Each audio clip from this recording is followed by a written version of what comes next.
Baiklah. Ya, kita akan awali kelas kita malam hari ini. Sebelum nanti mohon kesediaan dari Stephen ya, karena Stephen yang peserta pertama malam ini. Jadi Stephen yang nanti kita minta tolong untuk berdoa kepada Tuhan dan memohon berkat Tuhan untuk waktu kita malam ini. Malam ini lagu kita temanya cinta ya. Apakah ada yang lagi berbunga-bunga di sana? Tema kita bebas dari rasa bersalah, tapi lagu kita cinta. Oi, ada apa ini ya? Baiklah, mari kita siapkan hati kita. Kita naikkan pujian ini. Tentu pujian ini menjadi pujian kesaksian kita secara pribadi telah mengalami cinta yang heran, cinta yang berkuasa, cinta yang luar biasa ya. Kata-kata dari pujian ini luar biasa tentang cinta ya. Mari kita nyanyikan pujian ini bersama-sama. Teman-teman nyanyi dari tempatnya teman-teman, dan Tuhan dari tahtanya yang mulia melihat kita menyanyikan pujian ini sebagai rasa syukur kita kepadanya. Mari kita nyanyikan ayat demi ayat, lalu Stephen akan berdoa.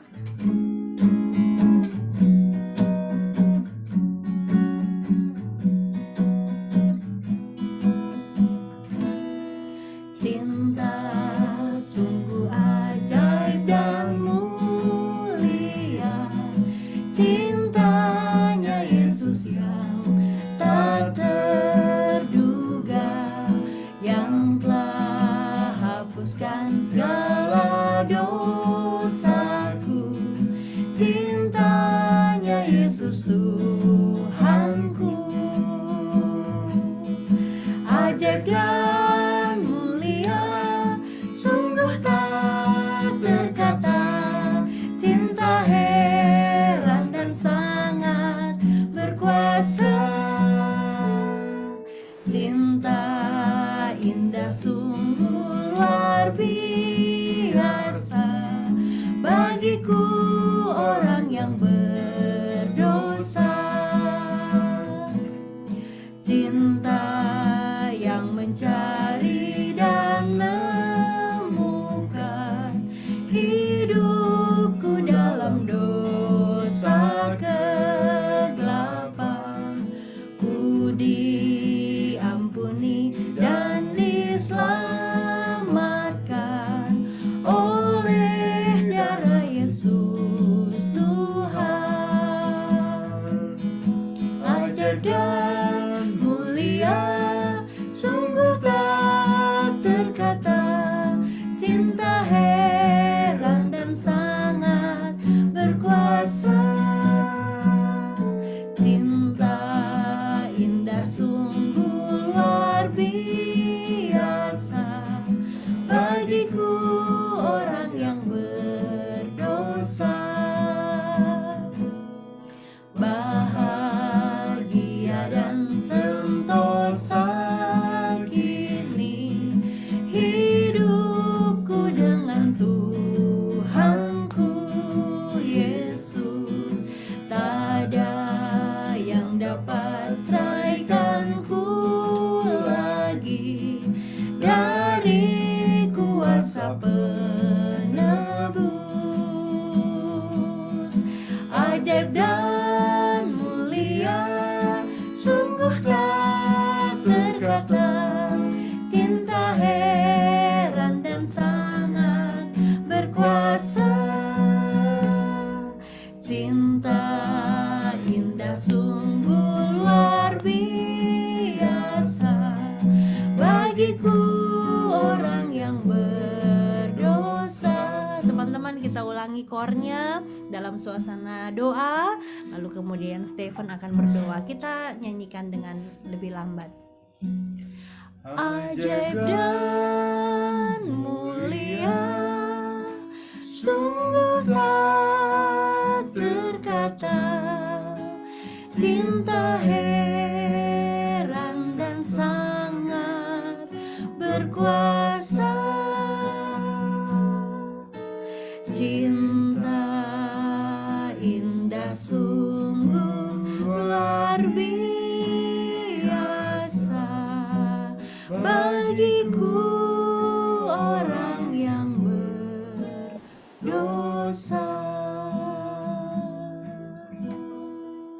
Mari kita berdoa.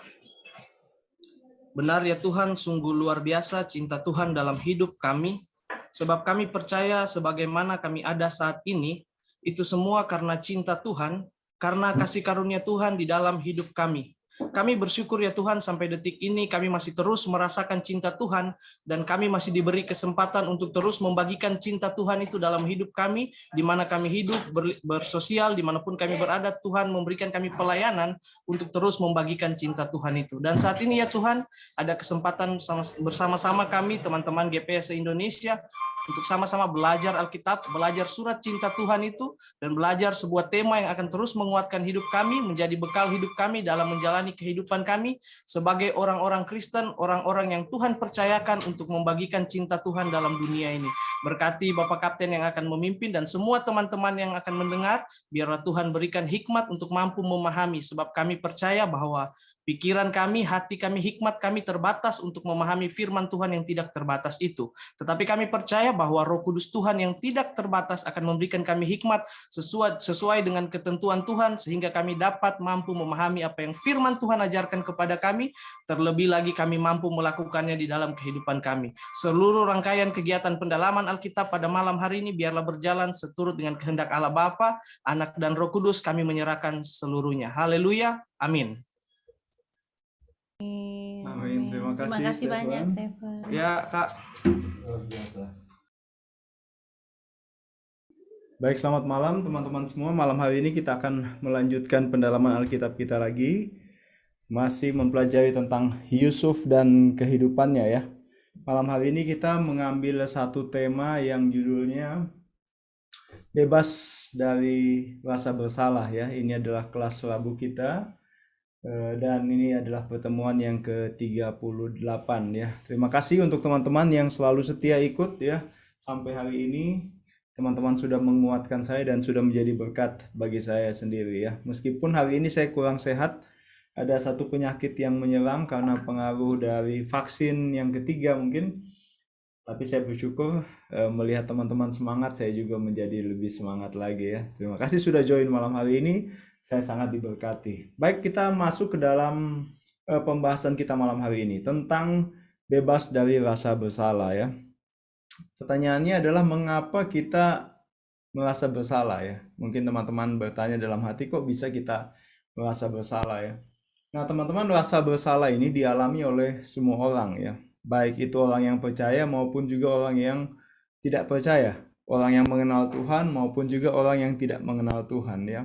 Kita merasa bersalah karena kita telah melanggar aturan moral yang ada di dalam hati kita ya. Jadi setiap orang yang punya moral, baik dia mengenal Tuhan atau tidak, maka ketika dia melanggar aturan moral, melakukan kesalahan, maka dia akan merasa bersalah seperti itu ya. Jadi selama kita masih melakukan kesalahan, maka selama itu juga kita masih memiliki rasa bersalah.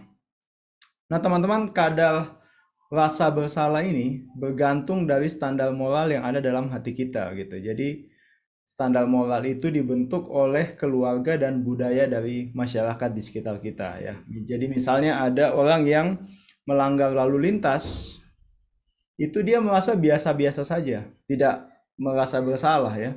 Karena dia sudah terbiasa standar moralnya seperti itu, melanggar aja, terobos aja ya, tidak merasa bersalah. Tetapi ada juga orang yang tidak mau menerobos lampu merah meskipun tidak ada orang pada waktu itu di situ ya. Dan ini dia punya standar moral yang tinggi ya. Ada orang yang tidak sembarangan mengambil sesuatu yang bukan punyanya, karena dia sudah dibiasakan sejak kecil, dibiasakan oleh keluarganya untuk tidak boleh mengambil yang bukan miliknya ya. Jadi itu standar moralnya sudah tinggi gitu. Tetapi ada juga orang yang tanpa rasa bersalah mengambil barang atau makanan milik temannya ya. Kalau kamu kos misalnya, tiba-tiba coklat disimpan di kulkas hilang, ternyata ada teman yang makan dan teman itu tidak merasa bersalah, nah berarti moralnya itu perlu dipertanyakan ya. Dan tentu kita pasti tidak suka bersahabat dengan orang-orang yang juga tidak punya rasa bersalah gitu ya. Kalau pinjam sesuatu tidak mengembalikan, kalau janjian selalu terlambat ya. Jadi orang bilang itu orang yang so putus urat rasa bersalahnya begitu ya. Dan saya yakin kita pasti pernah menemukan orang-orang seperti itu ya. Jadi dari penjelasan itu kita melihat satu kesimpulan awal bahwa kita perlu memiliki rasa bersalah ya. Bayangkan seseorang hidup tanpa memiliki rasa bersalah ya.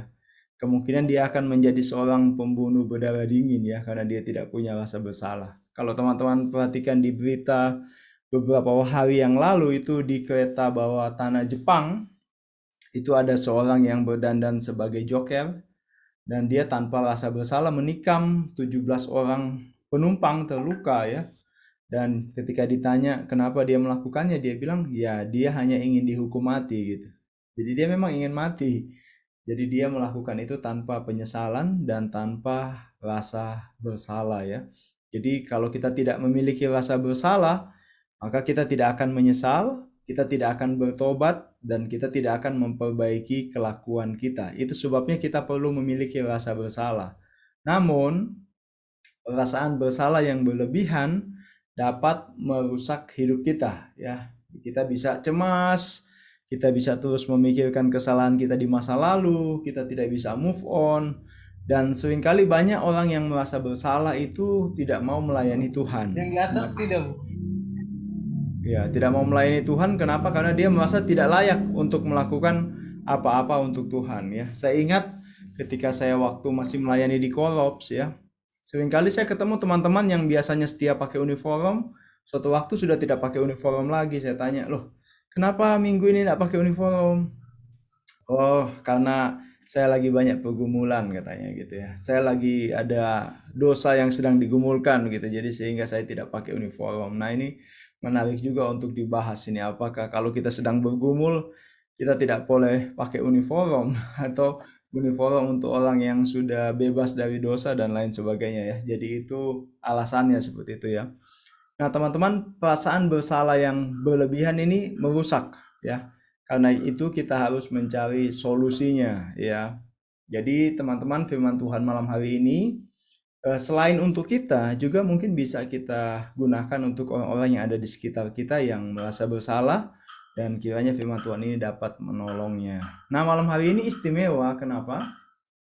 Karena kita belajar tentang Yusuf dengan pembacaan yang sangat panjang dan tidak mungkin kita baca semuanya malam hari ini. Jadi saya mendorong teman-teman nanti di rumah untuk membaca Kejadian 41 sampai Kejadian 46. Karena itu sebuah kisah yang harus dibaca, yang tidak boleh dipotong begitu ya. Jadi itu keseluruhan kisah. Tetapi malam hari ini tidak kita akan baca semua, tapi saya akan membaca beberapa poin penting dimulai dari Kejadian 41 ayatnya yang ke-56 ya. Mari kita mulai membuka Alkitab kita di dalam Kejadian 41 ayatnya yang ke-56. Kejadian 41 ayat 56. Kelaparan itu merajalela di seluruh bumi, maka Yusuf membuka segala lumbung dan menjual gandum kepada orang Mesir, sebab makin hebat kelaparan itu di tanah Mesir. Juga dari seluruh bumi datanglah orang-orang ke Mesir untuk membeli gandum dari Yusuf, sebab hebat kelaparan itu di seluruh bumi. Terima kasih ya untuk Andreas yang sudah membacakannya bagi kita ya. Nah, teman-teman, menarik sekali pembacaan malam hari ini ya. Kita mulai dengan Kejadian 41 ayat 56 yang mengatakan bahwa kelaparan itu merajalela di seluruh bumi ya. Tadi sudah dibacakan Andreas ya. Bahkan di seluruh bumi itu kelaparan, sampai semua orang di seluruh bumi datang ke Mesir untuk membeli gandum dari Yusuf ya. Mengartikan kata di seluruh bumi ini, kita bisa memperhatikan juga seperti dalam Lukas 2 ayat 1 ketika dikatakan pada waktu itu Kaisar Agustus mengeluarkan suatu perintah menyuruh mendaftarkan semua orang di seluruh dunia. Artinya di seluruh dunia pada pembacaan Lukas 2 ayat 1 itu adalah di bawah penjajahan Roma ya. Jadi semua negara yang ada di bawah penjajahan Roma dikatakan di seluruh bumi ya, di seluruh dunia. Jadi kemungkinan ketika kita membaca ini bahwa kelaparan merajalela di seluruh bumi, bukan maksudnya di seluruh dunia secara global ya, tetapi di daerah di sekeliling tanah Mesir, termasuk juga di tanah Kanaan. Nah, apa yang menarik di sini teman-teman, bahwa kisah bertemunya Yusuf dan saudara-saudaranya setelah lebih dari 13 tahun berpisah itu dimulai dengan sebuah bencana, ya, bencana kelaparan, ya. Kisah bertemunya Yusuf dengan saudara-saudaranya yang akan kita baca di ayat-ayat selanjutnya itu dimulai dari sebuah kisah bencana kelaparan, ya, bencana kelaparan yang melanda seluruh bumi atau negara-negara sekitar Mesir. Dan itu menunjukkan sesuatu yang sangat buruk. Kenapa? Karena bencana ini melanda semua orang, ya. Bukan hanya orang yang tidak mengenal Tuhan yang terkena bencana ini, tetapi juga orang-orang yang mengikat perjanjian dengan Tuhan secara langsung juga terkena bencana alam, ya. Dan dalam hal ini adalah Yakub dan seisi rumahnya, ya. Kalau kita baca di ayat-ayat itu dikatakan bahwa Yakub juga di ayat selanjutnya nanti terkena bencana alam. Nah, Yakub ini adalah orang yang sudah mengikat perjanjian dengan Tuhan, ya, dimulai dengan neneknya Abraham gitu, ya, bahwa mereka telah diikat perjanjian dengan Tuhan, bahwa mereka itu adalah gambaran gereja dalam perjanjian lama, bahwa mereka dipanggil dari kegelapan menuju kepada terang Tuhan, dipanggil dari bangsa yang tidak mengenal Allah menuju kepada terang Tuhan, ya. Kalau kita tahu gereja kan dalam bahasa Yunani eklesia, yang berarti dipanggil keluar, ya. Nah, Yakub adalah gambaran gereja pada zaman perjanjian lama, dipanggil keluar menuju kepada tanah perjanjian dan mengenal kehendak Allah. Nah, ini menunjukkan bahwa ketika terjadi bencana global pada waktu itu, maka ternyata bukan hanya orang fasik saja yang kena bencana, bukan hanya orang yang tidak mengenal Tuhan saja yang kena bencana, tetapi kita melihat bahwa orang-orang percaya juga yang mengikat perjanjian dengan Allah itu juga terkena bencana secara global, ya. Di situ saya tulis umat Tuhan tidak terhindar dari bencana yang terjadi, ya. Nah, apa yang menarik, apa yang membedakan antara umat yang mengenal Tuhan dengan umat yang tidak mengenal Tuhan adalah bencana ini dipakai Allah untuk mempertemukan Yusuf dan saudara-saudaranya, ya. Jadi Tuhan memakai bencana yang terjadi agar Yusuf dapat bertemu dengan saudara-saudaranya, dan bencana kelaparan ini juga dipakai untuk memperlihatkan kemuliaan Allah di tanah Mesir, ya, seperti yang sudah kita pelajari beberapa minggu lalu, ya. Jadi teman-teman, mungkin seringkali kita bertanya, Tuhan, apa gunanya masalah ini dalam hidupku, ya? Tuhan, apa gunanya pergumulan ini? Tuhan, apa gunanya tantangan ini, ya? Ya, saya juga tidak tahu jawabannya karena saya bukan Tuhan, tapi saya punya keyakinan bahwa Allah turut bekerja di dalam segala sesuatu untuk mendatangkan kebaikan bagi mereka yang mengasihi Dia, yaitu bagi mereka yang terpanggil sesuai dengan rencana Tuhan. Nah, teman-teman, ketika kita melihat di awal pembacaan kita, maka kita melihat pemeliharaan Tuhan terhadap umat pilihannya, terhadap orang-orang yang mengikat perjanjian dengan Dia, terhadap orang yang mengasihi Dia. Dan saya merasa bahwa Tuhan pun akan memakai bencana global saat ini, ya. Kalau saat itu terjadi bencana kelaparan, maka bencana global yang berupa COVID-19 saat ini yang sedang terjadi di seluruh dunia, Allah akan memakai bencana ini untuk mendatangkan kebaikan bagi mereka yang mengasihi Dia, ya. Jadi pertanyaan penting sebagai anak muda adalah bukan apa masalahmu, bukan apa kesulitanmu, bukan apa tantanganmu, bukan apa pergumulanmu, tetapi apakah engkau mengasihi Dia, ya. Itu pertanyaan penting. Ketika kita menghadapi kesulitan, pergumulan, persoalan, pertanyaan paling penting bagi kita adalah apakah kita mengasihi Tuhan. Kenapa? Karena Tuhan akan turut bekerja dalam segala sesuatu untuk mendatangkan kebaikan bagi mereka yang mengasihi Dia. Jadi teman-teman, dalam segala persoalan teman-teman, yang paling penting adalah tetap menjadi pribadi yang mengasihi Tuhan, ya. Oke, kita masuk di dalam pembahasan kita, ya, tentang rasa bersalah, ya. Nah, mari kita lihat dalam Kejadian 42 ayatnya yang pertama di dalam Alkitab kita, ya. Dengan judul perikop saudara-saudara Yusuf pergi ke Mesir, ya. Di situ dikatakan di dalam ayat yang pertama, setelah Yakub mendapat kabar bahwa ada gandum di Mesir, berkatalah ia kepada anak-anaknya, "Mengapa kamu berpandang-pandangan saja? Mengapa kamu berpandang-pandangan saja? Dalam terjemahan lain dikatakan, kenapa kamu hanya duduk-duduk saja dan tidak berbuat apa-apa? Ini juga sebenarnya pertanyaan bagi kita ketika kita melihat anak-anak Yakub. Kenapa mereka hanya duduk, hanya berpangku tangan, hanya berpandang-pandangan saja tanpa melakukan sesuatu?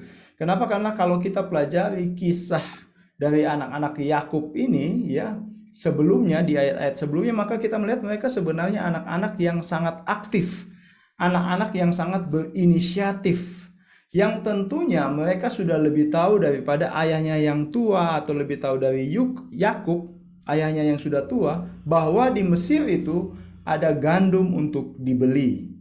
Ya, mereka sudah lebih tahu daripada Yakub. Mereka lebih bergaul, mereka lebih muda, lebih tangkas. Tapi pertanyaannya, mengapa kamu hanya berpandang-pandangan saja?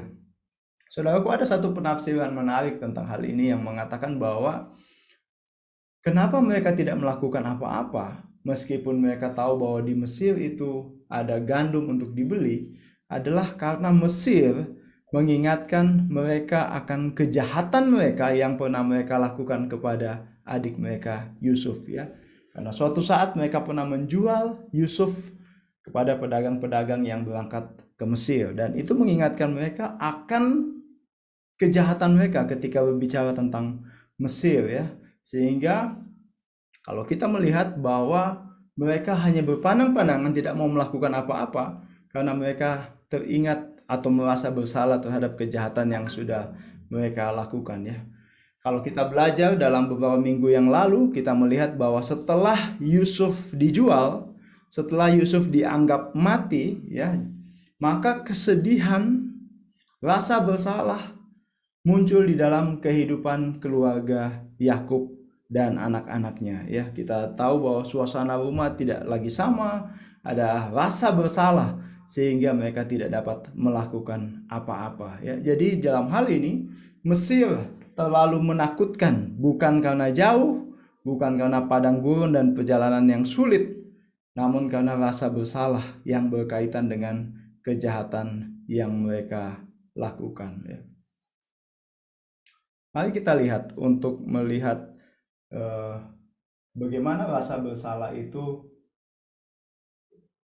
menghantui mereka, ya. Mari kita lihat dalam Kejadian 42 ayatnya yang ke-4 dan ayat yang ke-36, dan nanti satu orang akan baca Kejadian 42 ayat 21 sampai 22, ya. Apakah benar kehilangan Yusuf membuat keluarga ini merasa bersalah? Ya, silahkan yang sudah dapat Kejadian 42 ayat 4 dan ayat yang ke-36, silahkan dibacakan, ya. Ya, Kejadian 42 ayat 4 dan 26 ya, Kak? Iya, 36. 36. Ayat 4, tetapi Yakub tidak membiarkan Benyamin, adik Yusuf, pergi bersama-sama dengan saudara-saudaranya, sebab pikirnya jangan-jangan ia ditimpa kecelakaan nanti. Terus ayat 36, dan Yakub, ayah mereka, berkata kepadanya, kamu membuat aku kehilangan anak-anakku. Yusuf tidak ada lagi, dan Simeon tidak ada lagi. Sekarang Benyamin pun hendak kamu bawa juga. Aku inilah yang menanggung segala-galanya itu. Ya, terima kasih Stephen. Jadi di sini kita melihat ternyata setelah 13 tahun lebih, bayangan tentang Yusuf itu masih menghantui dalam kehidupan Yakub, ya. Bagaimana Yakub selalu menyalahkan anak-anaknya atas kematian Yusuf, kehilangan Yusuf, ya. Selalu dia tidak bisa percaya kepada 10 anaknya, ya. Dia takut menyerahkan Benyamin kepada mereka. Kenapa? Karena takutnya mereka akan bunuh lagi Benyamin, ya. Sehingga hanya 10 anak yang dia suruh pergi. Dia ada perasaan trauma, ada perasaan tidak percaya kepada ke-10 anaknya. Ini menggambarkan bahwa ada suasana yang berubah di rumah, ya. Ada yang belum hilang setelah Yusuf meninggalkan rumah. Silakan Kejadian 42 ayat 21 dan 22. Apakah kisah Yusuf juga masih menjadi trauma atau rasa bersalah bagi kakak-kakaknya? Silahkan dibaca yang sudah mendapatkan. Silakan Agnes. Kejadian 42 ayat 21 dan 22. Mereka berkata seorang kepada yang lain, Betul-betullah kita menanggung akibat dosa kita terhadap adik kita itu. Bukankah kita melihat bagaimana sesak hatinya ketika ia memohon belas kasihan kepada kita, tetapi kita tidak mendengarkan permohonannya. Itulah sebabnya kesesakan ini menimpa kita. Ayat yang ke-22, lalu Ruben menjawab mereka, bukankah dahulu kukatakan kepadamu, janganlah kamu perbuat dosa terhadap anak itu. Tetapi kamu tidak mendengarkan perkataanku. Sekarang darahnya dituntut daripada kita.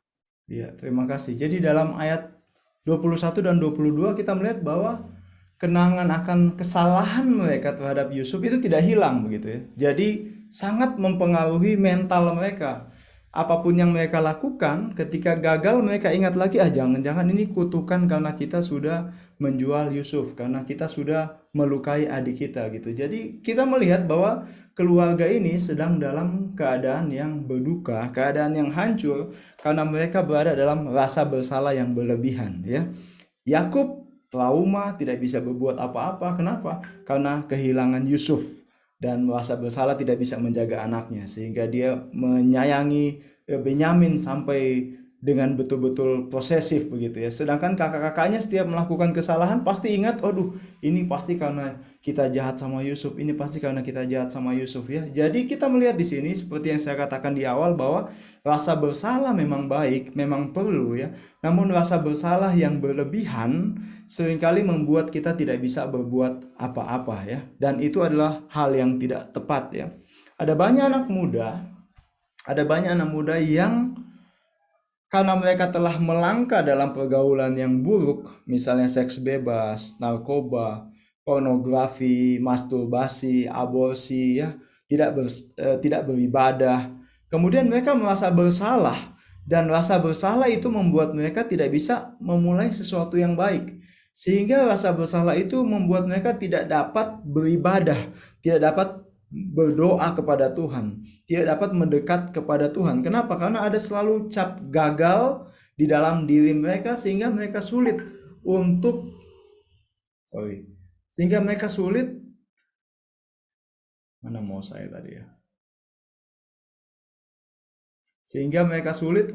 bersekutu dengan Tuhan dan keluar dari perasaan bersalah mereka ya. Dan seperti ayat yang disampaikan tadi bahwa seperti saudara-saudara Yusuf yang hanya berpandang-pandangan saja, tidak bisa melakukan apa-apa karena mereka sedang mengalami rasa bersalah. Ini adalah gambaran tentang keluarga yang sedang hancur karena rasa bersalah. Nah, pertanyaannya adalah bagaimana solusi untuk rasa bersalah ini? Nah, malam hari ini kita akan belajar dari ayat-ayat yang ada di dalam Kejadian 42 sampai 46 ini, bagaimana tips-tips untuk kita keluar dari rasa bersalah. Mari kita akan melihat solusinya dari 3 pihak ya. Yang pertama kita akan melihat solusi dari saudara Yusuf ya. Pemulihan rasa bersalah itu dimulai dari, ya silakan kalau teman sudah dapat ayat yang ketiga. Kejadian 42 ayat yang ketiga. Silakan dibacakan ayat itu ya. Bagaimana cara saudara-saudara Yusuf ke-10 saudaranya bisa keluar dari rasa bersalah itu? Apa yang mereka lakukan? Silakan. Lalu pergilah 10 orang saudara Yusuf untuk membeli gandum di Mesir. Terima kasih ya. Lalu pergilah 10 orang saudara Yusuf untuk membeli gandum di Mesir. Bagaimana caranya kita pulih dari rasa bersalah? Saya catat di sini adalah mereka menghadapi rasa bersalah itu ya.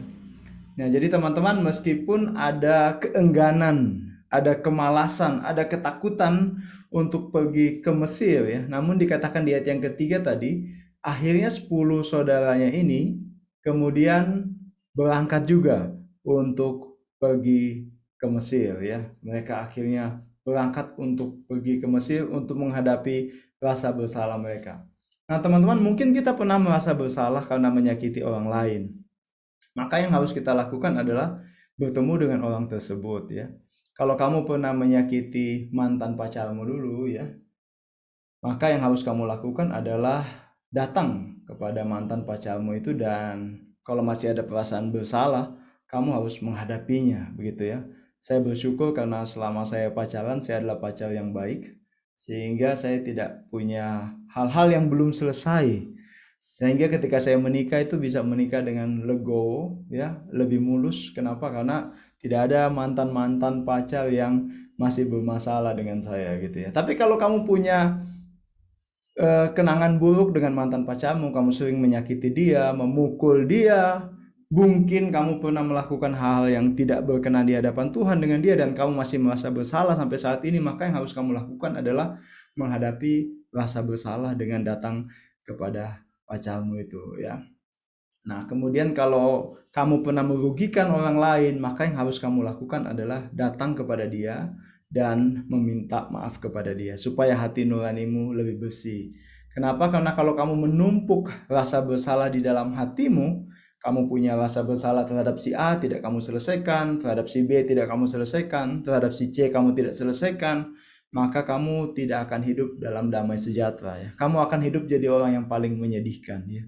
Kalau kamu pernah menyakiti seseorang, maka langkah yang terbaik adalah kamu harus menghadapi, datang kepada orang tersebut ya. Demikian juga kalau kamu bersalah karena tidak taat kepada Tuhan misalnya ya. Karena kamu mungkin pernah berjanji kepada Tuhan ingin jadi opsil misalnya, kamu pernah bernazar, Tuhan saya ingin menjadi opsil gitu ya. Tetapi setelah lama kelamaan kamu tidak menepati nazarmu begitu ya, dan kamu merasa bersalah, maka yang harus kamu lakukan adalah ya menghadap Tuhan ya, bukan mati maksud saya. Jangan kamu langsung menghadap Tuhan, Tuhan inilah nyawaku, jangan ya.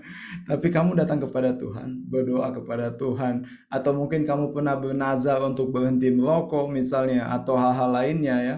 Maka ketika kamu tidak melakukannya dan kamu merasa bersalah, kamu harus menghadapi rasa bersalah itu dengan bertemu dengan orang yang telah kamu sakiti hatinya ya, dalam hal ini Tuhan, karena kamu mengingkar janji sama Tuhan. Jadi hadapi rasa bersalah ya. Itu yang pertama. Yang kedua, mari kita lihat di dalam ayat yang ke-21. Kejadian 42 ayat 21. Mereka berkata seorang kepada yang lain, betul-betullah kita menanggung akibat dosa kita terhadap adik kita itu. Bukankah kita melihat bagaimana sesak hatinya ketika ia memohon belas kasihan kepada kita, tetapi kita tidak mendengarkan permohonannya. Itulah sebabnya kesesakan ini menimpa kita. Ya, terima kasih ya. Jadi di ayat itu kita melihat meskipun saudara-saudaranya tidak tahu bahwa mereka sedang bicara di hadapannya Yusuf, namun mereka mengakui bahwa apa yang mereka lakukan itu adalah salah dan berdosa ya. Karena itu saya tulis langkah kedua untuk bebas dari rasa bersalah adalah mengakui kesalahan ya. Jadi tidak cukup bertemu dengan pacar tadi, nanti dikira kamu minta kembali, jangan ya. Tapi kamu harus mengakui kesalahan. Akui kesalahanmu, apa yang sudah kamu lakukan terhadap dia. Nah, teman-teman, saya tertarik dengan kehidupan Raja Daud ya. Salah satu masa tergelap dalam hidup Raja Daud adalah ketika dia jatuh dalam perzinahan dengan Batseba ya. Sebagai raja, Daud ini punya kuasa untuk melakukan dosa itu dan menyembunyikan dosa itu dari siapapun. Namun ketika Nabi Nathan mengkonfrontasikan dosa itu dengan dia, menegur dia, maka apa yang dilakukan oleh Daud ya? Sungguh luar biasa teman-teman ya. Sebagai seorang raja yang berkuasa, dia mau mengakui dosanya ya. Dan malam hari ini saya ingin satu teman membaca pengakuan dosa Daud di dalam Mazmur 51 ya. Kita akan mendengarkan sambil menyimak Mazmur ini dan juga kita berdoa dalam hati kita sambil Mazmur 51 ini dibacakan. Kita juga berdoa supaya ini juga menjadi pengakuan dosa kita. Ini Mazmur 51 sangat menggetarkan hati ya. Siapa yang sudah menemukannya silakan membacakannya untuk kita, Mazmur 51, dan kita akan menyimak Mazmur ini sambil berdoa dengan kata-kata Mazmur ini ya. Keseluruhan ayatnya, Kak. Keseluruhan ayatnya. Baiklah, saya akan bacakan untuk kita semua. Mazmur 51, pengakuan dosa. Untuk pemimpin biduan, Mazmur dari Daud, ketika Nabi Nathan datang kepadanya setelah ia menghampiri Batseba. Kasihanilah aku, ya Allah, menurut kasih setiamu. Hapuskanlah pelanggaranku menurut rahmatmu yang besar. Bersihkanlah aku seluruhnya dari kesalahanku, dan tahirkanlah aku dari dosaku. sebab aku sendiri sadar akan pelanggaranku. Aku senantiasa bergumul dengan dosaku. Terhadap engkau sajalah aku telah berdosa dan melakukan apa yang kau anggap jahat, supaya ternyata engkau adil dalam putusanmu, bersih dalam penghukumanmu. Sesungguhnya dalam kesalahan aku diperanakan, dalam dosa aku dikandung ibuku. Sesungguhnya engkau berkenan akan kebenaran dalam batin, dan dengan diam-diam engkau memberitahukan hikmat kepadaku. Bersihkanlah aku daripada dosaku dengan hisop, maka aku menjadi tahir. Basuhlah aku, maka aku menjadi lebih putih dari salju. Biarlah aku mendengar kegirangan dan sukacita. Biarlah tulang yang kau remukkan bersorak-sorak kembali. Sembunyikanlah wajahmu terhadap dosaku. Hapuskanlah segala kesalahanku. Jadikanlah hatiku tahir, ya Allah, dengan pembaharuilah batinku dengan roh yang teguh. Janganlah membuang aku dari hadapanmu, dan janganlah mengambil rohmu yang kudus daripadaku. Bangkitkanlah kembali padaku kegirangan karena selamat yang daripadamu, dan lengkapilah aku dengan rohmu yang rela. Maka aku akan mengajarkan jalanmu kepada orang-orang yang melakukan pelanggaran, supaya orang-orang berdosa berbalik kepadamu. Lepaskanlah aku dari hutang darah, ya Allah, Allah keselamatanku. Maka lidahku akan bersorak-sorai memberitakan keadilanmu. Ya Tuhan, bukalah bibirku, supaya mulutku memberitakan puji-pujian kepadamu. Sebab engkau tidak berkenan kepada korban sembelihan, sekiranya ku persembahkan korban bakaran. Engkau tidak menyukainya. Korban sembelihan kepada Allah ialah jiwa yang hancur, hati yang patah dan remuk. Tidak akan kau pandang hina, ya Allah. Lakukanlah kebaikan kepada Sion menurut kerelaan hatimu. Bangunkanlah tembok-tembok Yerusalem. Maka engkau akan berkenan kepada korban yang benar, korban bakaran dan korban yang terbakar seluruhnya. Maka orang akan mengorbankan lembu jantan di atas mezbamu. Terima kasih Stefan. Luar biasa sekali apa yang Daud ungkapkan ya. Di sini Daud mengakui dosanya di hadapan Tuhan ya. Padahal sebagai raja Daud bisa saja membunuh Nathan karena menegur dia, tapi dia memilih untuk mengakui dosanya di hadapan Tuhan, dan kemudian Daud menerima kelepasan dari rasa bersalah yang dia miliki ya.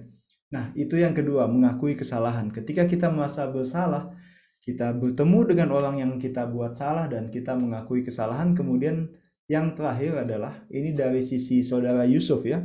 Kejadian 44 ayat 33 sampai 34. Ayat yang ke-33, anak itu pulang bersama-sama dengan saudara-saudaranya. Sebab masakan aku pulang kepada ayahku, apabila anak itu tidak bersama-sama dengan aku tidak akan sanggup melihat nasib celaka yang akan menimpa ayahku. Ya, terima kasih. Saya pikir langkah ketiga yang dilakukan oleh saudara-saudaranya adalah bicara tentang pertobatan ya, atau bertobat ya. Saudaraku, yang dibaca oleh Santana tadi itu adalah kata-kata dari Yehuda ya. Yehuda ini adalah seorang yang sangat egois ya. Dan dia telah membuang adiknya ke dalam sumur dan kemudian menjual Yusuf kepada pedagang Median ya. Jadi dalam hatinya ada rasa mementingkan diri yang sangat tinggi. Dia membuang adiknya ke sumur supaya karena dia iri hati, itu berbicara tentang egonya, dan kemudian dia menjual Yusuf kepada pedagang di Median supaya dia mendapat uang, itu juga untuk keuntungannya. Namun di dalam ayat 33 sampai 34 kita menemukan Yehuda yang berbeda begitu ya. Di dalam ayat ini dikatakan bahwa dia mau menggantikan posisi Benyamin untuk menjadi budak Yusuf gitu ya. Dia katakan biar saya saja yang jadi budak ya. Jangan Benyamin yang ditahan. Biar saya saja ya. Ini menunjukkan bahwa dia bukan Yehuda yang dulu. Sekarang dia adalah Yehuda yang tidak mau lagi menyakiti hati adiknya dan hati ayahnya. Nah, bagaimana mengobati rasa bersalah? Selain bertemu dengan orang yang sudah kita buat salah, kita mengakui kesalahan kita, dan yang terpenting adalah kita harus bertobat untuk tidak melakukan kesalahan yang sama lagi. Kalau teman-teman berjumpa menghadapi rasa bersalah teman-teman, misalnya dengan pacar ya, saya rasa bersalah ini karena pernah menyakiti dia. Kamu datang kepada pacar kamu menemui dia, kamu mengakui kesalahanmu, tapi kamu tidak bertobat, maka kamu akan menjadi monster. Saya bilang kamu akan menjadi monster ya. Kenapa? Karena ini yang terjadi dalam toxic relationship gitu ya. Kamu pukul pacarmu, merasa bersalah, minta maaf, pukul lagi, merasa bersalah, minta maaf, pukul lagi, merasa bersalah, minta maaf. Tapi kamu tidak pernah bertobat, maka kamu akan jadi seorang monster ya. Begitu juga dengan hubungan kita dengan Tuhan. Kita bikin dosa, mengaku bersalah, bikin lagi, mengaku bersalah, bikin lagi, mengaku bersalah. Lama-lama kita kebal dalam melakukan dosa itu dan kita kehilangan rasa bersalah. Jadi bertobat itu penting, teman-teman. Bukan hanya berjumpa dengan Tuhan, bukan hanya mengakui kesalahan di hadapan Tuhan, tapi bertobat, mengambil jalan baru, berbalik dari dosa-dosa kita ya. Kalau kamu mau bebas dari rasa bersalah, maka kamu harus bertobat seperti yang dilakukan oleh saudara-saudara Yusuf ya. Kisah Para Rasul 3 ayat 19 mengatakan, karena itu sadarlah dan bertobatlah supaya dosamu dihapuskan ya. Jadi bukan hanya mengakuinya saja, tapi kamu harus berusaha untuk tidak melakukannya lagi. Selanjutnya kita akan melihat bagaimana kebebasan dari rasa bersalah dari teladan ayah Yusuf ya. Pemulihan dari rasa bersalah dimulai dari Kejadian 43 ayat 13. Silakan. Yang sudah dapat Kejadian 43 ayat 13. Mari kita lihat bagaimana pemulihan terjadi dari sisi ayahnya Yusuf. Ya, silakan Jerry. Kejadian 43 ayat yang ke-13. Bawalah juga adikmu itu, bersiaplah dan kembalilah pula kepada orang itu. Nah, ini menarik ya. Pemulihan terjadi dalam kehidupan Yakub, ayahnya Yusuf, ketika dia percaya dan mencoba lagi ya. Saya katakan dia mulai percaya dan mencoba lagi ya. Kita tahu bagaimana kisahnya tadi kita sudah baca ya, bagaimana Yakub selalu tidak percaya kepada ke-10 anaknya ya. Dia tidak percaya untuk menitipkan Benyamin kepada 10 saudaranya. Kenapa? Karena dia selalu menyalahkan ke-10 anaknya atas kematian Yusuf. Dan dengan tegas dia bilang, saya tidak akan izinkan Benyamin untuk pergi bersama-sama dengan kalian. Kenapa? Karena dia sudah tahu bahwa mereka tidak mampu menjaga Yusuf. Nanti bisa-bisa mereka juga membunuh Benyamin. Seperti itu ya. Nah, kalau dia tetap kekeh, orang Sunda bilang ya, tetap navatu ya, orang Palu bilang, tidak mengizinkan Benyamin pergi bersama dengan saudara-saudaranya, apa yang akan terjadi? Mungkin mereka tidak akan bisa bertemu dengan Yusuf seluruhnya. Mungkin tidak akan terjadi pemulihan. Namun ketika dia percaya kepada anak-anaknya untuk membawa Benyamin dan memberikan mereka kesempatan sekali lagi untuk mencoba lagi, maka disitulah awal pemulihan. Nah teman-teman, orang lain mungkin pernah melakukan kesalahan kepada kita ya. Misalnya dia tidak menepati janjinya ya, ataupun dia tidak setia kepada kita. Nah teman-teman, jangan langsung tutup pintu gitu ya. Mungkin dia butuh kesempatan kedua untuk belajar dan belajar lagi ya. Ketika saya tidak setia, maka Kapten Dian memberikan satu kesempatan lagi. Sehingga saya belajar untuk setia gitu ya. Dan sampai sekarang Kapten Dian bisa mempercayai saya gitu ya. Demikian juga sebaliknya ya. Nah teman-teman, ketika ada orang lain yang mengecewakan kita, dia tentu merasa bersalah. Nah, kita tidak boleh langsung menutup kesempatan, saya sudah tidak mau lagi bekerja sama dengan dia atau hal-hal seperti itu, tapi kita berikan dia kesempatan lagi untuk mencoba, untuk membuktikan dirinya ya. Demikian juga ketika kita yang melakukan kesalahan ya.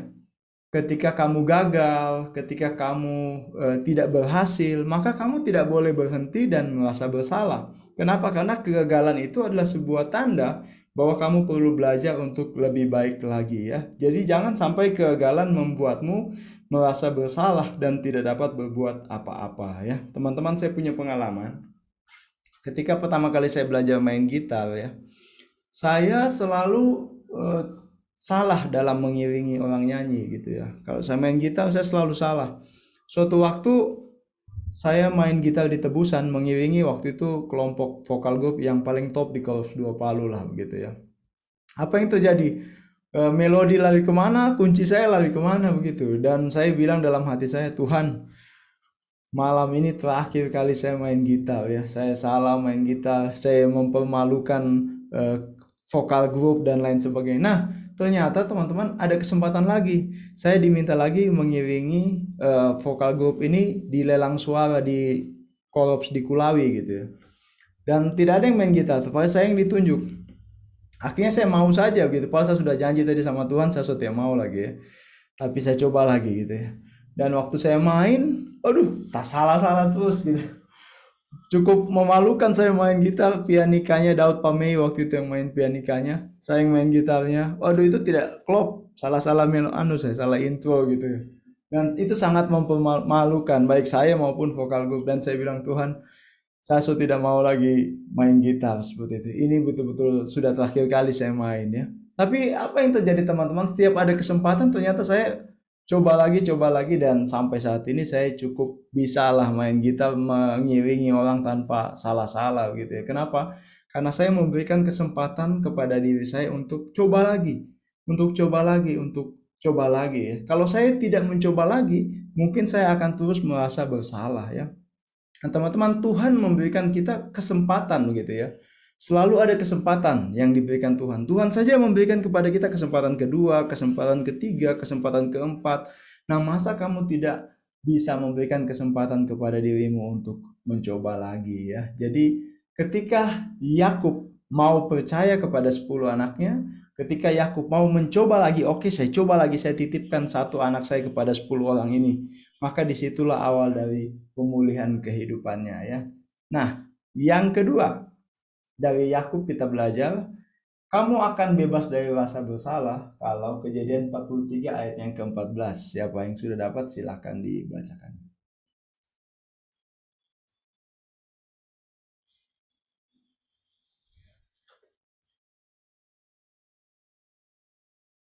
Ada yang dapat? Di sebelahnya tadi.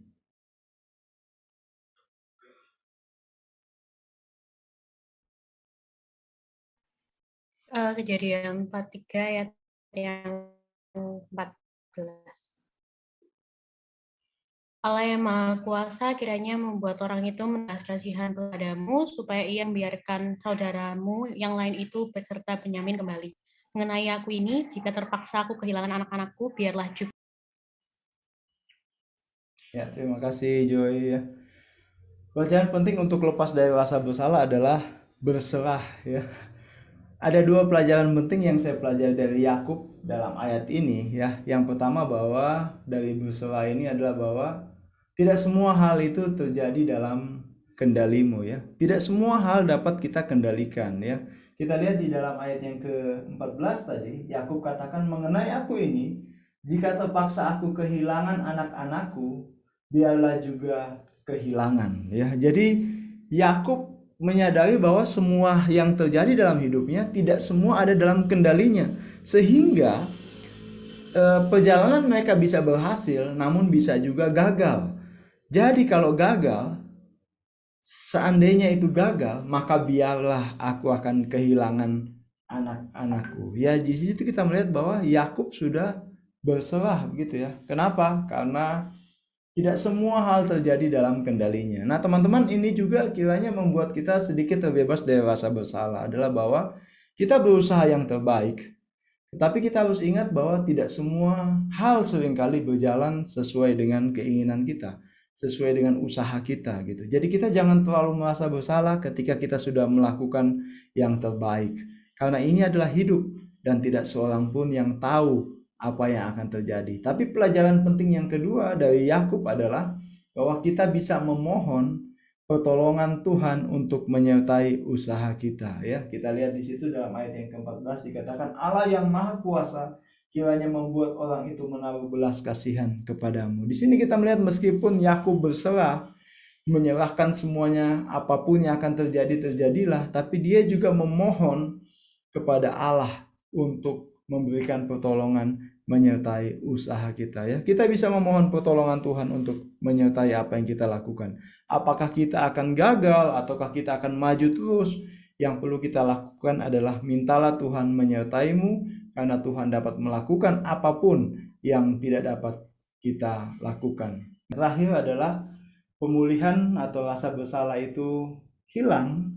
Pemulihan terjadi ketika pengampunan diberikan. Kita melihat dari sisi Yusuf ya. Pemulihan terjadi ketika Yusuf memberikan pengampunannya kepada ayah dan juga kepada semua saudara-saudaranya ya. Tanpa pengampunan dari Yusuf, mustahil ada pemulihan dan kebebasan dari rasa bersalah ya. Kalau teman-teman baca kitab ini seluruhnya nanti sampai ayat yang ke-46, maka teman-teman lihat bahwa Yusuf memberikan pengampunan kepada semua saudara-saudaranya sehingga pemulihan itu terjadi.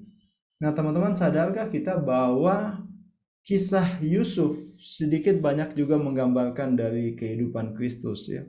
Yesus adalah anak yang dikasihi. Yohanes 3:16 mengatakan hal itu, sama seperti Yusuf adalah anak yang dikasihi oleh bapaknya. Yesus juga dihianati oleh orang-orang yang terdekat dengan dia ya. Dia dijual sama seperti Yusuf dijual. Yesus seharga 30 keping perak dijualnya ya. Dan Yesus juga menghadapi banyak penderitaan ya. Sama seperti Yusuf juga menghadapi banyak penderitaan. Kemudian seperti Yusuf dimuliakan oleh Firaun di tanah Mesir, Yesus juga menerima kemuliaan yang telah ia miliki sebelum dunia dijadikan. Dan ada satu kata kunci yang diucapkan Tuhan Yesus di atas kayu salib, yaitu di dalam Lukas 23 ayat 34. Dia katakan, "Ya Bapa, ampunilah mereka, sebab mereka tidak tahu apa yang mereka perbuat." Ya. Nah, teman-teman yang diberkati oleh Tuhan, di atas salib pengampunan diberikan kepada kita. Ya. Apakah saat ini kita masih merasa bersalah? Maka yang perlu kita ingat adalah bahwa Kristus telah menanggung semua dosa dan kesalahan kita di atas kayu salib.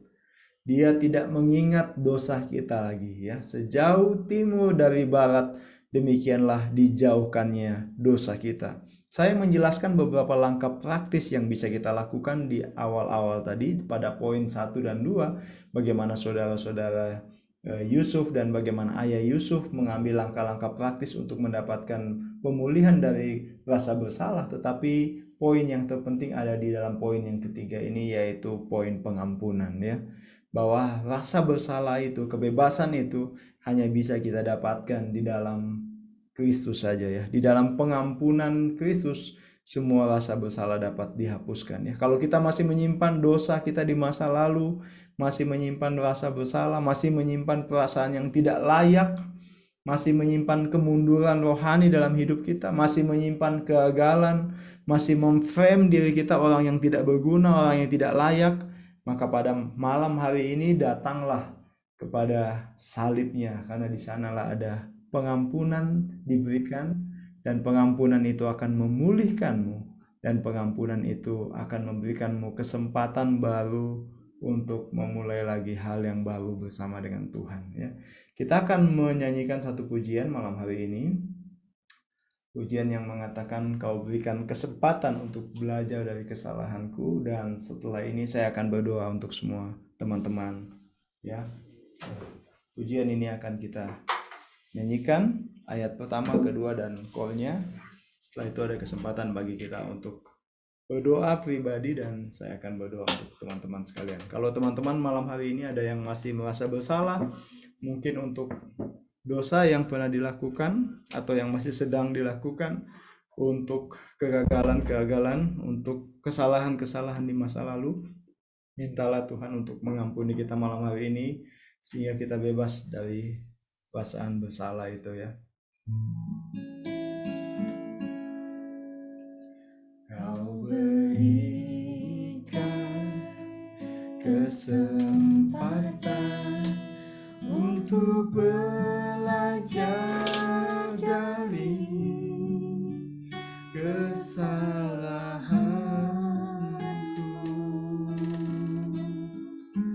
di masa yang telah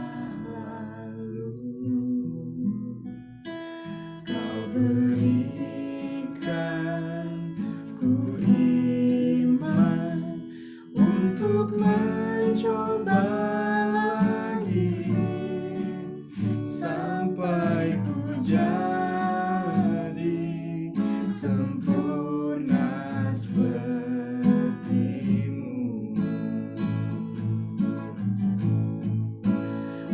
meskipun ku jatuh berulang kali,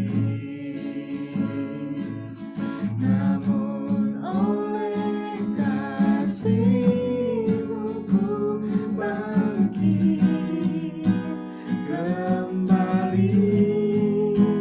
Ku tak dapat sungguh menyia-nyiakan kepercayaanmu terhadapku, Tuhan.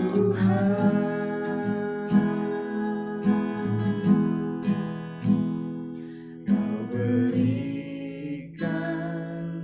ku iman untuk mencoba lagi sampai ku jadi sempurna seperti-Mu. Ya teman-teman, mari kita satu dalam doa, kita berdoa di hadapan Tuhan. Ya Tuhan Allah Bapa, malam hari ini hamba mau berdoa di hadapan sahabat-sahabat hamba-Mu yang ada di room Zoom ini. Tuhan, Kau lebih mengenal mereka daripada hamba-Mu. Engkaulah yang menyelidiki hati dan pikiran mereka. Mungkin ada hal-hal di masa lalu mereka yang hari ini membuat mereka masih memiliki rasa bersalah dalam hati mereka. Mungkin ada kesalahan-kesalahan, ada dosa-dosa yang mereka lakukan, ada hal yang sudah menyakiti hati orang lain di masa lalu yang pernah mereka lakukan. Bahkan mungkin ada kegagalan-kegagalan yang sampai hari ini tetap mereka lakukan, tetap menghantui kehidupan mereka. Ada hal-hal yang ingin mereka lepaskan, tapi begitu mengikat mereka Tuhan. Malam hari ini di dalam kuasa pengampunan Kristus, melalui darah Kristus yang dicurahkan di atas kayu salib, hamba mohon bagi semua anak-anak muda yang ada dalam room Zoom ini Tuhan, biarlah darah Kristus membasuh kehidupan mereka, menyucikan dan menguduskan mereka. Tuhan, lepaskan mereka dari semua kebiasaan buruk, lepaskan mereka dari semua rasa dendam, rasa sakit hati, akal pahit, dan semua hal-hal yang membuat mereka terkurung di dalam dosa mereka. Darah-Mu berkuasa Tuhan, darah-Mu menyucikan, darah-Mu membebaskan Tuhan. Bahkan hal-hal yang seringkali sulit kami bebaskan, lepaskan, tapi darah Kristus sanggup untuk memulihkan mereka. Karena itu malam hari ini biarlah kuasa Kristus akan menjadi bagian dalam kehidupan mereka satu persatu Tuhan. Biarlah kuasa-Mu akan menolong mereka untuk menjadi anak-anak muda yang luar biasa, yang hidup untuk kemuliaan nama Tuhan, yang berjuang, yang berusaha Tuhan untuk menghidupi setiap firman Tuhan dalam hidup mereka dan hidup bagi kemuliaan nama-Mu. Terima kasih Bapa, ampuni setiap salah dan dosa yang kami lakukan, meskipun kami gagal berkali-kali. Terima kasih untuk kasih karunia-Mu yang tidak terbatas, yang terus menopang kami, hingga kami boleh setia sampai hari ini. Terpujilah nama-Mu Tuhan. Kalau ada teman-teman yang sedang bergumul untuk pendidikannya, untuk pergaulannya, untuk masa depannya, untuk pasangan hidupnya, kami mohon dalam nama Tuhan Yesus, Engkau memberikan yang terbaik untuk mereka. Kalau ada yang sakit, Engkau jamah, Engkau sembuhkan, Engkau pulihkan di dalam kuasa bilur-bilur-Mu Tuhan. Terima kasih ya Tuhan Allah Bapa, ini doa kami. Engkau mengenal kami satu persatu. Jadilah Tuhan atas hidup kami. Jadilah penyembuh atas hidup kami. Jadilah Raja atas hidup kami. Di dalam nama Tuhan Yesus kami berdoa. Amin. Terima kasih teman-teman. Sebelum kita sharing malam hari ini, saya ingin kita foto dulu. Ya. Sepertinya PA malam ini kayak cepat ya. Oke, kita foto ya. Semuanya di open cam. Iya. Ada yang belum? Putri, Yolanda, oke. Oh, halo Catherine. Patar. Siap ya, kita foto ya. Gaya biasa dulu. 1, 2, 3. Oke, sekarang gaya salut.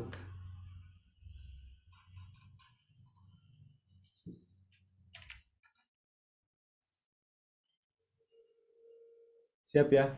1, 2, 3. Oke, terima kasih. Baik teman-teman, malam hari ini kita sudah mendengarkan firman Tuhan. Mungkin ada berkat-berkat khusus yang bisa dibagikan dari pelajaran malam hari ini, atau mungkin ada kesaksian-kesaksian yang ingin disampaikan, atau mungkin ada pertanyaan yang bisa kita diskusikan bersama. Silahkan untuk ditanyakan malam hari ini. Saya Batu boleh, Kak? saja. Ya, silakan Jerry. Saya tertarik sama yang poin yang berserah itu, Kak. Sebelumnya juga saya ya bersyukur atas kebaikan Tuhan kan. Saya kan baru untuk registrasi produk kosmetik. Ternyata sebelumnya kan untuk ngeregistrasiin itu tuh prosesnya panjang banget. Tapi Tuhan tuh ngebantu saya untuk membuat saya menjadi bisa untuk registrasi produk, dan saya bersyukur kepada Tuhan yang dahsyat, yang hebat. Itu saya pada saat saya registrasiin produk, ternyata 3 hari langsung keluar. Puji Tuhan yang sungguh besar kuasa doa. Kan sebelumnya saya submit ke BPOM, saya doa dulu kan, Tuhan, saya baru pertama kali untuk ngeregistrasiin produk ini. Tuhan bantu saya untuk melancarkannya Tuhan. Saya cuma berdoa simpel kayak gitu. Ya, saya ya sungguh takjub aja atas Tuhan yang luar biasa, Tuhan Yesus yang hebat itu. Ini sharing saya di sini. Ya, silakan. Siapa ya? Saya nggak Stefan, boleh. silakan Stefan ya. Ya. Terima kasih kesempatannya. Ini kayaknya kedua kalinya. Dulu pernah, tapi awal-awal corona mungkin saya ikut PA ini. Dan kali ini karena ada waktu luang dan kebetulan stay di Secret, saya ikutlah dan ternyata sangat memberkati. Terima kasih sudah gabung Stefan. Ya, pertama sebelum menanggapi yang tadi, pertanyaan yang tadi, boleh juga saya tanggapi yang tadi kayak? Boleh Menambahkan sekali. lah. Kita saling menambahkan di sini. Tidak ada pendapat yang terlalu benar. Ya, jadi saya minta waktu sedikit, tidak lama. Untuk tanggapan di materi yang tadi sangat luar biasa. Kalau saya simpulkan itu saya terberkati dengan tindakan pemulihan dari saudara-saudara Yusuf dan terlebih lagi Yusuf tadi. Kalau untuk saudara-saudaranya saya simpulkan itu teori BTS, Kak, BTS begitu. Apa itu BTS? Yang pertama B-nya itu berani menghadapi rasa bersalah. Terkadang kita terlalu merasa bersalah karena kita tidak berani menghadapi itu rasa bersalah yang kita rasa. Itu yang pertama, sedikit-sedikit saja. Yang kedua, T-nya itu terbuka untuk mengakui kesalahan. Terkadang itu juga yang buat kita takut atau terus terperangkap dalam rasa bersalah karena kita berani untuk terbuka mengakui kesalahan kita. Dan yang terakhir itu S itu stop lakukan kesalahan itu. Artinya kita bertobat, Kak. Jadi tidak. Bagus ini ya. Mestinya saya tadi udah ini memang BTS menarik ya. Jadi tidak terus-terusan dilakukan. Kalau pertobatan itu harusnya dia sekali, bukan berulang-ulang. Dan sifatnya dia bukan berulang-ulang sih, tapi kecuali sadar itu sifatnya berulang-ulang karena terkadang kita jatuh toh. Yang kedua, yang paling penting itu adalah pengampunan, menerima pengampunan ya. Karena sebesar apapun rasa bersalah itu dia akan dapat obat yang paling tepat itu adalah ketika kita diampuni. Sama dengan waktu kita buat dosa, seberapa besar kita dulu terperangkap, terpenjara dalam dosa, saking bahayanya itu Roma bilang kan upah dosa ialah maut. Roma kah? Apakah ya Roma kalau nggak salah. Ya. Tapi ya karena pengampunan dari Tuhan ya kita dapat kembali ke dalam kasih-Nya dan ya kita terima kepastian keselamatan lah begitu. Bertanya. Silakan. Begini, misalkan kita sudah punya pasangan yang betul-betul kita seriusi sekali nih. Terus kita sudah mau jadikan dia masa depannya kita. Nah, apa perlu kita cerita semua masa lalunya kita sama dia? Kita punya buruk-buruk, kita punya baik-baik, semua kita ceritakan. Apakah perlu atau tidak?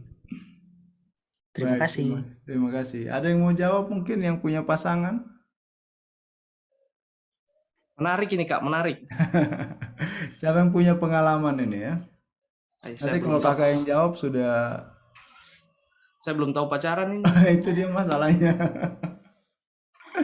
Ya, tapi kalau saya ditanya tergantung sih Kak. Ya. Relatif. Tujuan kita, goalnya kita pacaran itu untuk apa? Maksudnya apa? Skema yang terbentuk di pikiran kita waktu kita memutuskan diri untuk pacaran itu apa? Ya kalau cuma sekedar just for fun, maksudnya hanya untuk senang-senang, ada teman chat, ada teman VC lah, atau teman main PUBG, teman main Mobile Legend, dan lain-lain, ya saya rasa sedikit menjaga privasi itu penting. Tapi kalau kita sudah punya target, punya goal sendiri bahwa di masa pacaran itu adalah fase saya mempersiapkan diri untuk ke jenjang yang lebih serius, keterbukaan itu penting. Supaya bisa saling mengerti satu sama lain. Karena kalau sudah mau menuju ke jenjang serius, perlu baku mengerti lah menurut saya, walaupun saya belum tahu sekali pacaran, Kak. Begitu kira-kira. Jadi ya, kalau memang kita sudah punya goal itu untuk nikah, harusnya kita sudah belajar terbuka. Tidak ada, karena yang kita pacarakan ini maksudnya kan goalnya tadi sudah mau nikah, itu mau jadi teman hidup seumur hidup. Sebaiknya dia tahu baik buruknya kita, karena bukan cuma hidup satu hari nikah kan, ini tiap hari bangun tidur lihat mukanya, lihat DP model tidur ya, jadi harus terbuka semuanya. Lagian kan kalau masa lalu yang buruk itu kan tidak bukan jadi halangan itu untuk kita membangun sesuatu di depan. Sebab bahas quote-quote yang beredar bilang itu kan kita membangun masa depan, bukan masa lalu. Begitu kira-kira. Siap. Mantap sekali ya. Ada pendapat lain? Kalau dari Kapten Dian buka mic. Enggak, saya mau bilang Seven ini kan saya belum pintar pacaran, tapi teorinya so mantap sekali. Jadi kalau kesini ada. Saya cuma ini Kak, suka melihat-lihat teori. Prakteknya saya gagal terus. Biasa kalau banyak teori memang gagal suka. Iya Kak. Bahasanya anak generasi Z itu saya sering di ghosting Kak. Oh gitu ya. Sering di ghosting atau sering ghosting ini? Ya, jadi kalau dari pengalamannya kakak secara pribadi, ada hal-hal yang perlu kalian sampaikan kepada pasangan, ada hal-hal yang tetap sebaiknya tidak perlu disampaikan begitu. Karena biar bagaimana masa lalu adalah masa lalu begitu. Kalau masa lalu itu tidak mengusik kamu, tidak mengganggu kamu ke depannya dengan dia, maka sebaiknya itu tidak perlu disampaikan. Ya, jadi kalau dalam hubungan saya dan Kapten Dian ada hal-hal yang saya tidak ceritakan, sebaiknya tidak usah diceritakan. Dan ada hal-hal yang Kapten Dian sebaiknya tidak usah ceritakan ke saya. Karena biasa laki-laki suka menyimpan dalam hatinya. Nanti Kapten Dian cerita dia dan pacarnya dulu begini begitu, waduh, kita langsung bisa panas ya. Ingat-ingat terus gitu ya. Jadi sebaiknya di-keep aja gitu. Kecuali pacarmu itu memang ingin menggali dan dia siap untuk menerima kenyataan, maka ya silahkan disampaikan. Ataupun masa lalu itu mengganggu kamu, membuat kamu trauma, aduh, kamu rasa bersalah terus, kamu tidak bisa terbuka, tidak bisa menjalin hubungan yang erat dengan pacar baru, maka itu perlu dibuka gitu ya, perlu disampaikan. Tapi kalau itu tidak mengganggu kamu, tidak berdampak pada hubunganmu ke depan, maka ada hal-hal yang tetap sebaiknya kamu rahasiakan begitu. Karena masa lalu kan sudah kita kubur, sudah kita lupakan, kita sudah bertobat, dan kita sudah tidak terpengaruh lagi dengan masa lalu. Jadi ada hal-hal yang perlu disampaikan, ada hal-hal yang tidak perlu disampaikan kalau menurut saya, dalam pengalaman saya ya. Kemudian jika orang tidak mau lagi pakai uniform karena merokok, bagaimana cara kita sebagai teman untuk menegurnya? Saya lihat dari sisi positif dulu Kak, dari pertanyaannya ini. Ada misalnya contoh kasus seseorang tidak mau lagi pakai uniform karena rokok ini kan Kak. Mungkin bahasa puitisnya dia merasa hina lah begitu. Nah, jadi saya rasa ini bagian dari kesadaran positifnya Kak.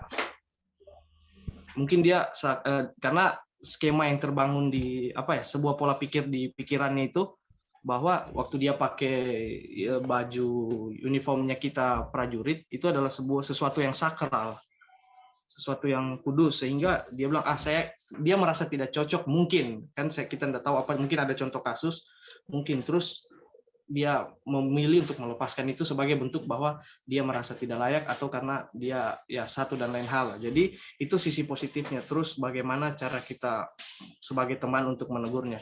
ya pakai pola pertemanan lah. Sebagai teman ya kita untuk menegurnya pakai pola pertemanan, jangan langsung kita menjustifikasi kau ini pendosa, kau ini begini kau ini begini ya. Tapi pakai pola pendekatan sebagai teman kita, bagaimana cara berdiskusi yang baik kita bangun itu dengan dia, sehingga pelan-pelan dia akan sadar dan ya kembali lagi dia membuka hatinya untuk menggunakan uniform ini. Kita sedang berjanji dan waktu kita berjanji itu kita start perangnya sama dunia. Jadi untuk menasihatinya kita harus pakai pola pertemanan dan kembali lagi, jadi bisa jadi alarm lah untuk kita yang sudah menyatakan diri sebagai prajurit untuk hati-hati di konteks ini, sebab waktu kita start berjanji dan selesai ditabis, peperangan itu dimulai. Banyak godaan-godaan untuk membatalkan janji sakral kita itu. Kira-kira begitu dulu, Kak. Ya, baik, terima kasih. Jadi masukan yang sangat baik bahwa menegur sebagai seorang sahabat. Tetapi ini menarik sekali rupanya pembahasan tentang rokok ini ya, dengan keprajuritan ya. Seringkali karena rokok kita melupakan bahwa sesungguhnya perjanjian itu bukan hanya untuk tidak merokok juga ya, tapi untuk berusaha hidup suci.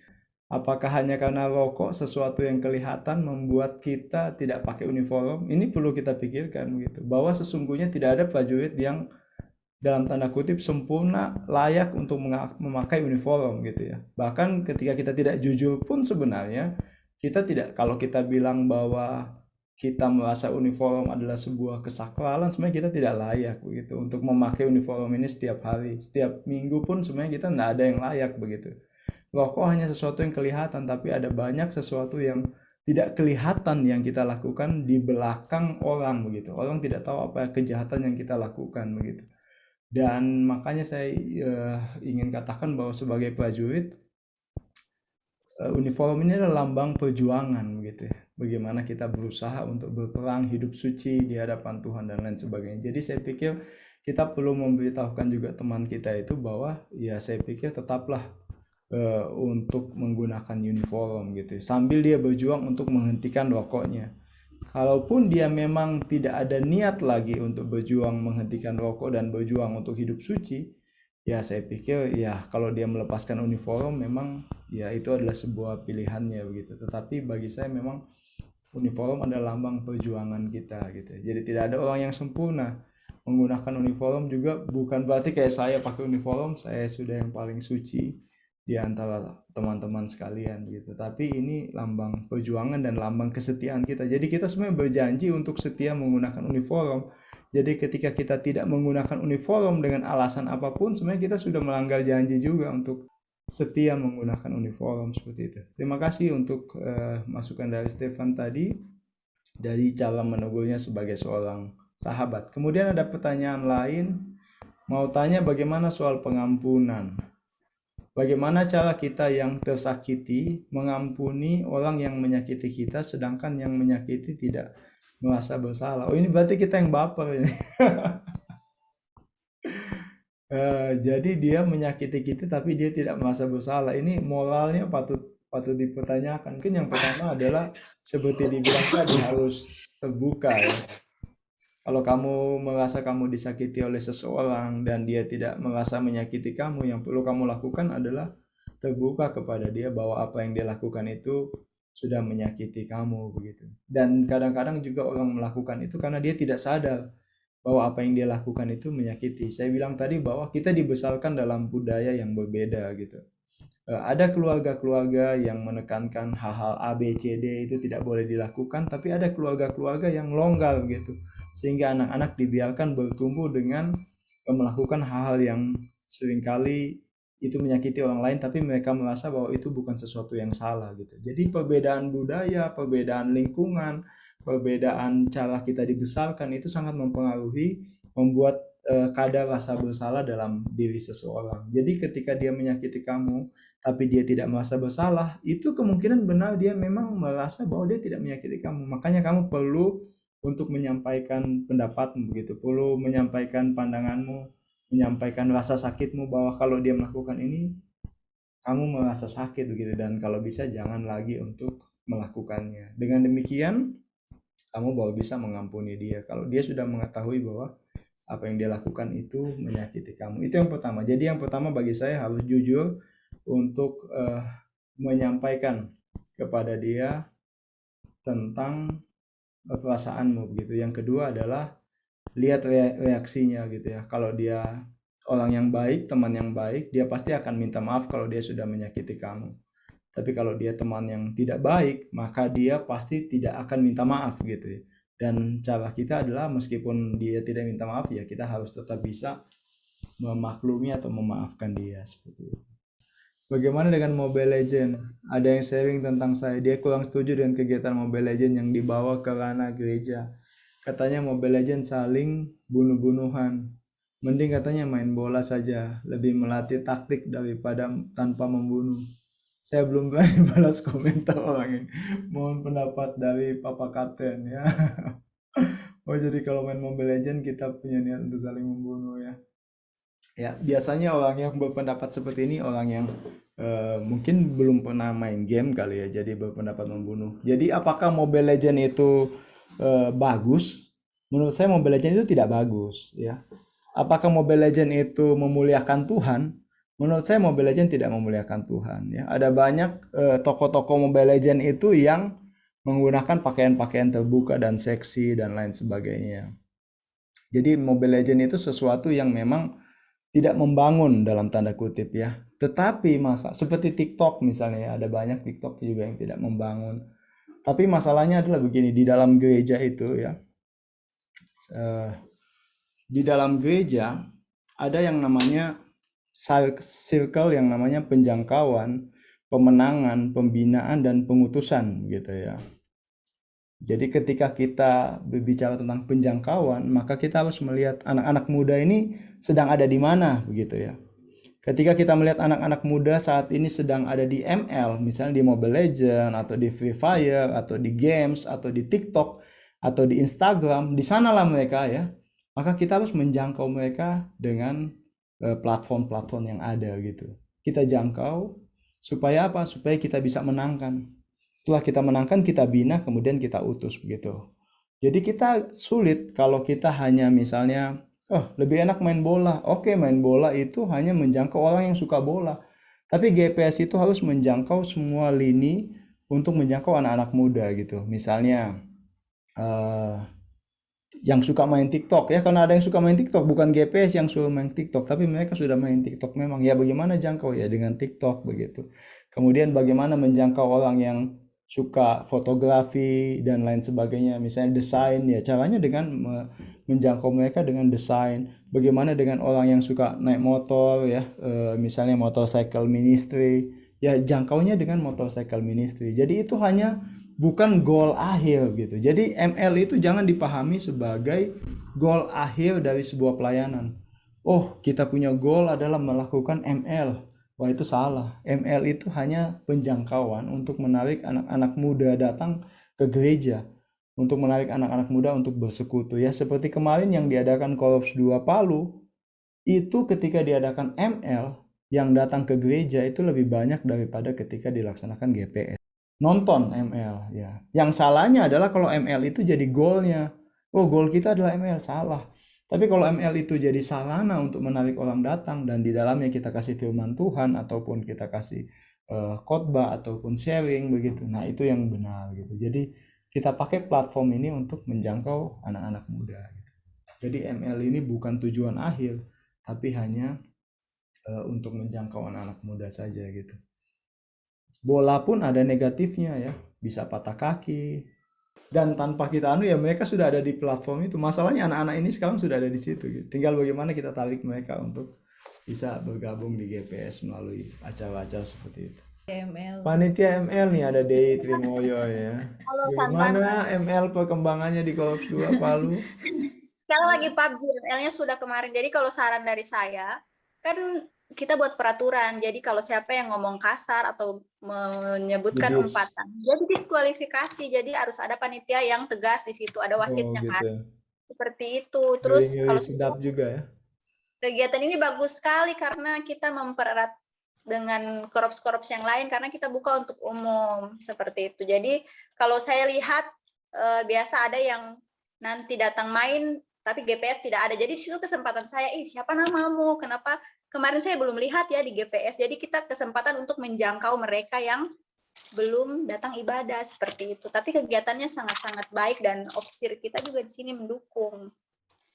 Seperti itu. Yang jelas ada peraturannya supaya ML ini bukan dipakai untuk hal-hal yang negatif. Begitu sih yang saya lihat di sini. Ya, Stefan mau kasih komen. Ya, tak salah tindis tapi biarlah. Oh, Luar biasa memang Korps 2. Ya, saya rasa saya jadi ingat bagaimana ya statementnya William Booth itu.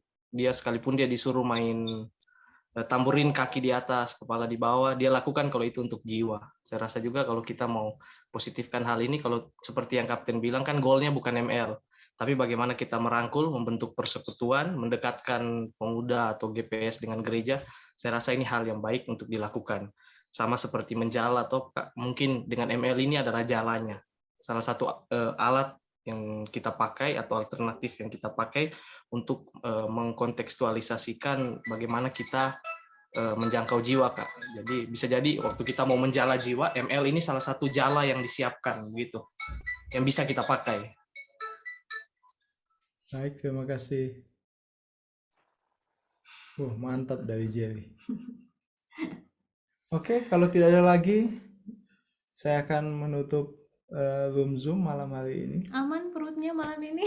Terima kasih, puji Tuhan malam hari ini saya sebenarnya kena diare teman-teman ya, cuman saya nggak bilang tadi.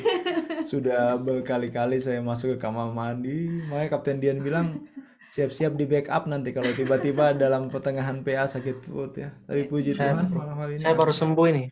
Waduh, jangan-jangan ketularan dari malam. Moderna ini.